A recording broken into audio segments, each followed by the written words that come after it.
Alrighty, welcome back everyone, it's Garland here bringing you another Neverwinter video.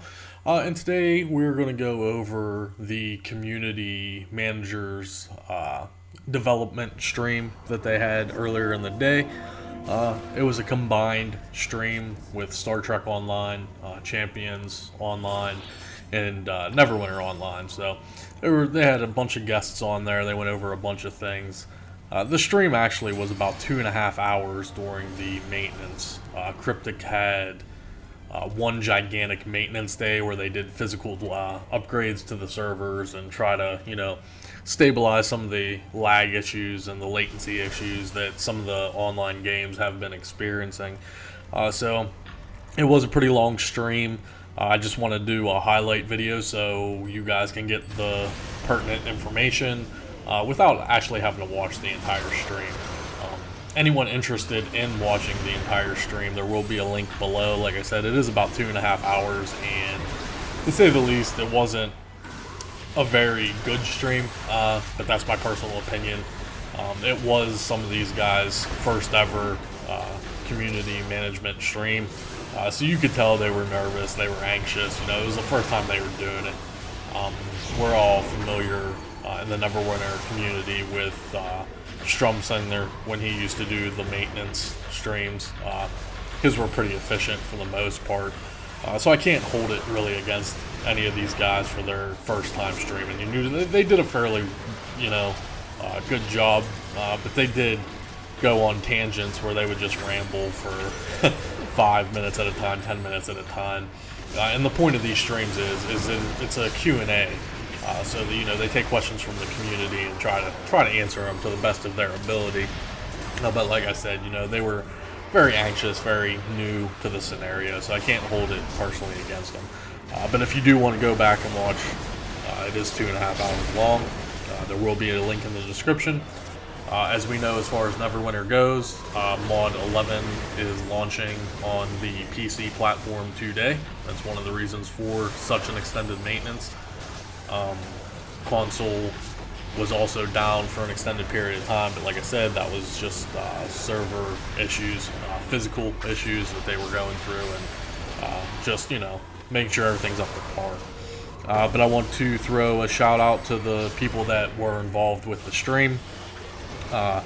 Mike Fatnam, who is the Star Trek Online community manager, was there, as well as Julia Fredrickson, who is the Neverwinter community manager. There was also the Champions Online community manager, who is just also known as Julia. Her last name wasn't released. And then they did have some special guests as far as the Neverwinter side of things go. So a shout out to Jules. If you guys don't know Jules, she's a sweet girl. She goes by the handle of Midnight Light. She is a UI artist for Neverwinter, so she does a lot of UI editing and the icons and the visual effects for the game. Vince Malley decided to show up. He's also known as Terramac. He's a producer, developer for the game. He's been there the longest out of everyone that I know. I think Malley's been there for like 7 or 8 years, maybe even 9 years. I forget offhand, but he's been there for Cryptic Studios for a very long time. They also had Chantel Tanem, who's a system designer. Basically what she does for Neverwinter is does all the arithmetic, all the calculations, that kind of stuff, all the percentile based things, how much experience it takes to level up, that kind of stuff. That's what she handles, And then finally they did have Rose, who is apparently a quality assurance person. So they go back and make sure everything's working after some new stuff comes out, quality assurance. But going through the highlights here, there is a handful of highlights that I do want to go over that are major points that do affect us as a community. And first and foremost, like I said, Mod 11 is being released today on PC. Today is February 21st of 2017.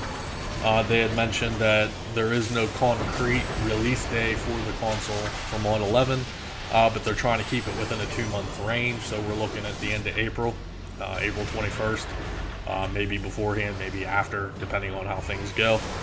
So console folks, we still got 2 months to grind in Mod 10, unfortunately. They did mention some things with DirectX 12. I guess some people on PC are having issues with DirectX 12. It has been identified and they are working on it. So if you're a PC platform player and your DirectX 12, is giving you issues, they are aware of it and it is being worked on, which is a good thing, because I'm pretty sure they don't support DirectX 9 anymore. They had mentioned that Fangbreaker Island, we all know the lag issues that are currently in the game with FBI are atrocious. They're beyond atrocious. You can run FBI once and it will be absolutely lag free, and then your very next run you will rubber band nonstop. It's pretty annoying. They are aware of the issue, however they can't track down the issue, what's causing the lag. So it hasn't been fixed yet. They are working on it, unfortunately, so who knows when, if, whatever, that's ever going to be handled. Also, mod 11.5, that is confirmed. So I guess they're going to start a new meta, so to speak, a new meta. Whereas they're going to release the main module and then they're going to have a mid-module update. We saw that first time with mod 10 and then 10.5. Mod 11 is now released and they have confirmed that there will be an 11.5. However, some of the things in 11.5, I don't think there's going to be an actual game update. They didn't release any information, so I can't confirm that 100%. But they did say, Julia had mentioned that it's going to be QOL changes. That's quality of life changes. So like on the development side of things, things to make the game better is basically what a quality of life change is.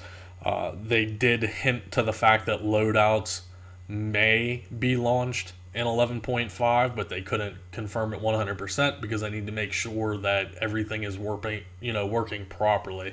They don't want to release something that isn't working properly, which is a joke. I mean, that's what they said, but they release shit all the time that doesn't work properly. So expect the loadouts to come in 11.5 and only work half-assed, and then they may work by mod 12 if we're lucky. We'll see what happens. Someone did ask in the stream about new classes and when they're going to come. Unfortunately, they literally said that no new classes are anywhere in the future right now. So who knows? Mod 13, 14, 15, 16, who knows? We may not even see a new class this year at all, unless something drastically does change. But their priority list right now, unfortunately, is very high, with some game-breaking bugs and glitches that they have to fix as their priority before developing new classes. They're already working on mod 12. Mod 11 is just released today on PC, coming to console soon, but they're already developing mod 12. So they do work in advance, but I mean, they have so much on their plate right now that apparently new classes is not a very big priority right now, unfortunately. Along the same lines as that is going to be, there is no level cap increase planned. So level 70 is going to be the cap for who knows how long. They don't have any idea when or if they're ever going to ever raise the level cap. So we'll have to wait and see about that. Someone was asking about campaign account like transfers. So if you do a campaign on one character, if it would go account wide, they basically said no. That's probably never going to be a thing, unfortunately. Each character is going to have to complete said campaign, whether they buy it from the Zen store or whether they do it. But doing it on one character and unlocking it on your account most likely isn't ever going to happen, unfortunately. Great Weapon Fighters, Unstoppable glitch, been around for a long time. They know about it. It's being worked on apparently, so they say. They can't determine what is actually causing it, but they did hint to an idea that they do have a workaround for it, so that might stop happening eventually when they can get a stable, finding on it and how to fix it. So if the workaround works, that's great. It's a step in the right direction at least. A big one is we all know about the crit severity glitch. Of course, they're well aware of it, and they actually did confirm that in today's update, it should be fixed on the PC. However, the console fix isn't going to be coming until Mod 11, most likely. So it's like 2 more months that we're going to have to deal with people running around one shot and everything, which doesn't affect me personally, but I know some people in game, that could have issues with. Someone asked about the ability to have a bigger buff bar on the console. How PC can see literally every buff they currently have. They don't have any plans to increase the buff bar on the console because it would literally go across the whole screen. It's just not a viable thing to do. Hopefully they can have some kind of separate window that just you can click to that shows what active buffs you have. I mean, that would be the simplest solution for a console idea. Who knows if that's ever going to happen, to be honest. One thing, and this is a big one, is a really big one, is they did say that 2 times double AD events. Someone was asking, why hasn't there been any double AD events this year yet?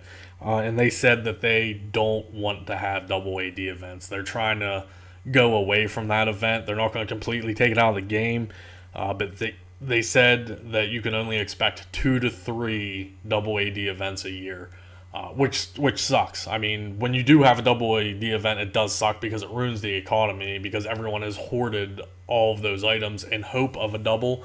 Well, now we can actually confirm that they're saying that there's only going to be like 2 or 3 a year. So if you really want to hoard all of your items for 2 or 3 of those events throughout the entire year, then more power to you. I would just suggest you just salvage whatever the hell you have whenever you have it.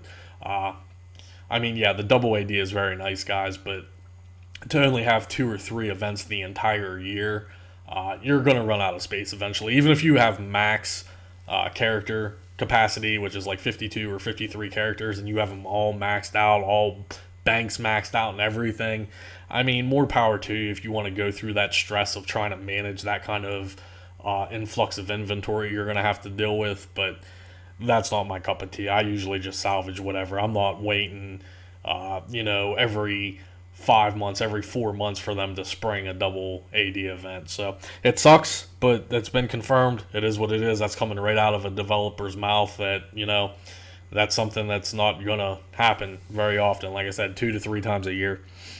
And then finally, the last point that I do want to go over, someone was asking about Mastercraft, the Mastercraft profession, and how it's become pretty irrelevant for the most part.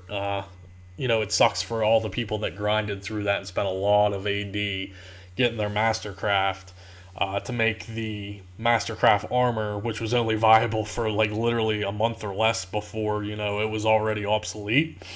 They did say that updates will be coming for the Mastercraft profession, but I don't know how it's going to compete with like Future Armor, if it's going to be on par with Future Armor. They have ideas for new recipes for Mastercraft and new ideas, but like I said, that's not very high on their priority list. So I mean, that could be months and months and months down the road before we ever see actually any of that stuff live whatsoever. But that's going to wrap it up for the video, guys. That's the highlights of that 2.5 hours. If you do want to go back through and see, you can. Links to all the patch notes will be in the description. The link to the screen will be in the description. If you guys have any questions, comments, or concerns, leave me a comment below, guys. We'll see you in the next video.